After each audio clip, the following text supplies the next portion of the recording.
What is up, guys? Welcome back. I hope you guys are having a phenomenal week. Chris here, Green Beret medic, husband, and father. The pregnant wife. And this is my wife, Hannah. We're switching it up on you guys this week. We heading into the big idea. We're going to be talking about how preparation is key, and we're going to start this week with the low-hanging fruit of preparing your body. We're going to cover the headlines with who's who and what's new, and we got a lot of them this week, so it's going to be rapid fire. And then we're going to go into keeping the main thing, talking about how to find freedom in discipline. Let's get it started.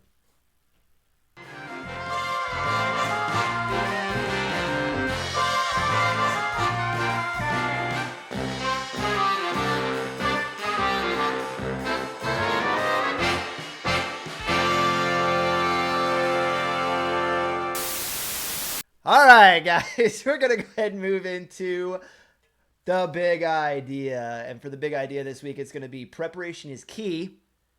And we're going to start off a 3-week series by talking about preparing your body. But before we do that, boom, why don't you introduce yourself to us? Who are you? What's your name? What do you do? Hannah, stay-at-home homeschool mom, military wife. I read a lot of books. I eat a lot of food. You did. I'm pregnant. What do you expect from me? This is true. But what else do you do? Tell the people about your side hustle, about your side project. I don't have a side hustle. I'm a stay-at-home homeschooling mom. I teach women's Bible study and children's church. There you go. There it is. Grow vegetables. Yeah. There you go.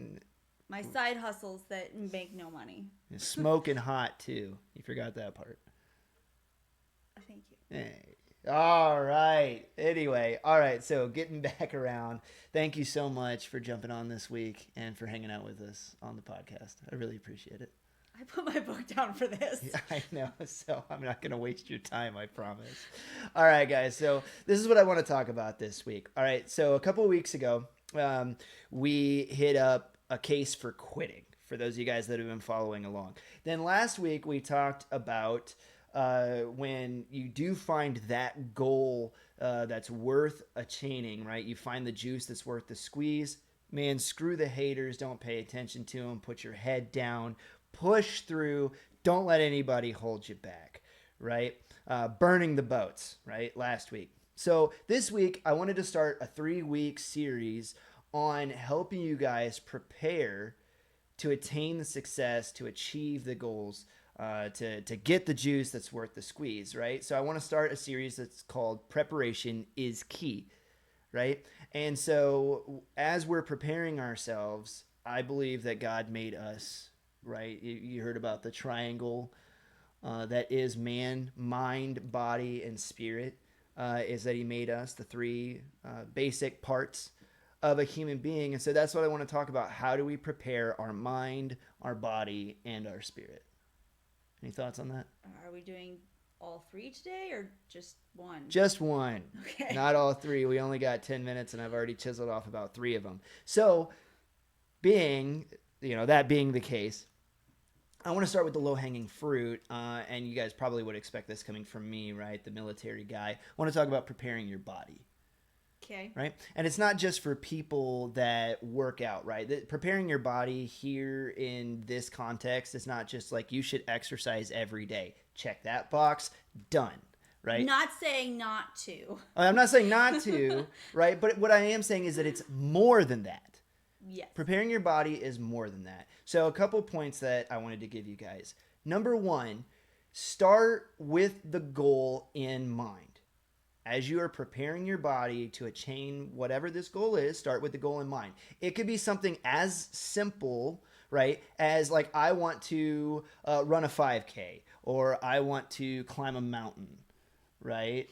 I want to deliver a baby. With one push. Just one push. Is that even possible? Yes. Oh, okay. All right. I want to. I have a goal. I wrote my goal down. There it is. There it is, right? I want to compete in like an MMA or a boxing match or something, like whatever it is. We're talking about physical goals right now to attain, right? Start with the goal in mind, right? So that would be step number one. And then step number two, right? Now that you have a concrete goal in mind, now you can start actually planning out your exercise to attain a tangible goal, a thing that you can actually, you know, write down, point at, videotape, picture, and be like, I did that thing. I want to increase my bench press, right, to 250 pounds. Well, when you make it there, you can videotape that, take a picture of it, check it off. I attained my goal. Have That's a witness. I have a witness, right? And then a sub point to that, right, is as you are marching toward that goal, make sure that you are keeping progress reports so that you can look back, right, at the stakes in the ground that you've driven in and you can see the progress that you made. Because so many people, as they're like working through or making their way through their workout programs, they're not keeping track of the progress they made, and then they start to get bogged down, they start to get Disheartened. yeah, exactly, and then they give up, right? Everybody goes to the gym on January 1st, and I think the statistics show by like January 14th, like the drop off is It's like the 14th or 15th. it's like 75% of people just aren't show going up anymore, right? And it's because they're a lot of them, they're not starting with achievable goals in mind, concrete goals in mind, and they're not keeping track of their progress, right? So that's number one. Now that's like really simple, low-hanging fruit stuff, is talking about building a workout program and keeping track of your progress. All right. Now I want to talk about some stuff that maybe a lot of people don't think about when it comes to preparing your body, and that's that there's more to it, to accomplishing your goals, than just exercising. I want to talk about how important nutrition, right, and sleep are to the pyramid, or the triangle of your physical health. Yeah, tell me about it. You, you I'm sorry. tell us about how important sleep is, I'm Hannah. just sorry. I was getting to the point where like I'm not sleeping so much Right, because I'm getting woken up in the middle of the night right, because I'm getting kicked all the time. right, from the inside. Yes.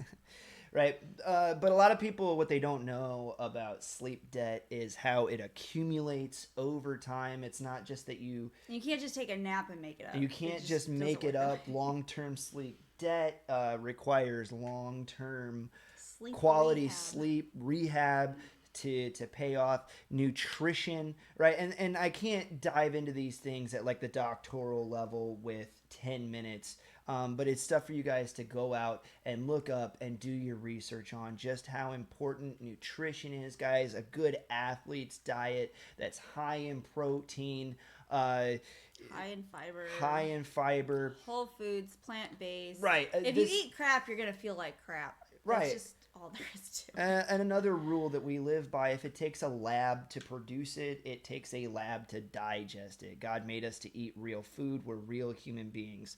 I'll jump off that soapbox really quick because I can literally spend like all day talking about how important nutrition is. Just right? a day. Just a day. I mean, there's people that literally like that's what they do for a career, is just be in the nutritional sciences. And then a third point that I want to make with you guys, I want to talk specifically to the people that may be like academics or have like sedentary office lifestyles that they live. Maybe they're going, like, well, he's not really talking to me. This isn't important to me. Like, I'm not in the military. I'm not an athlete. I don't, really need to spend that much time working out or whatever. And to that person, dude, I just want to let you know that that's absolute and total BS. And anywhere that you're getting that opinion from, they're only trying to keep you fat, sick, and dying as quickly as possible. Everybody knows that there's a lot of money in people that are sick, but there is no money in people that are healthy, and you can only charge dead people one last time. There's a lot of money in people that are sick, right? So your brain is a physical organ, right? So I live off of my mind. I'm an academic. Yeah, well, your mind is a physical thing that requires nutrition, that requires sleep, right? So wrapping that point up really quickly, what I want to say on it is that you still require good sleep, good nutrition, and good exercise so that you can perform at your best, even though maybe your job is, very sedentary because you work in an office. Exercise is still going to be beneficial to you. Preparing your body is still going to help you achieve the success and attain the goals that you're after in your life. Agreed. Yeah. You don't have anything to add on top of all that? Okay, A cherry for the sundae, as it were? If you eat like crap, you're going to feel like crap, and you're also going to think like crap. Yeah. All good points. And then I guess shout out to raw milk and beef liver and all those things. Yeah, well, we definitely don't purchase raw milk. If anybody's listening. And then if there's anything that I would add on top of that, guys, in the very end, personal hygiene, right? I don't know why, but personal hygiene seems to be like the first thing that goes out the door for a lot of people, especially if you're dealing with mental problems, depression, anxiety, or anything like that. But guys, it's a sign that you care about yourself. Yeah, care about your body, care about your health. So nutrition, exercise, sleep, personal hygiene. If you guys feel better, you're going to think better, you're going to live better, you're going to be healthier, you're going to attain your goals, you're going to achieve the success. So watch this and then go to bed. Right. Wake up tomorrow, go work out. Hope you guys enjoyed hanging out with us this week on The Big Idea. Make sure you're sticking around for Who's Who and What's New, today's latest headlines, and then keeping the main thing. We'll see you guys over there.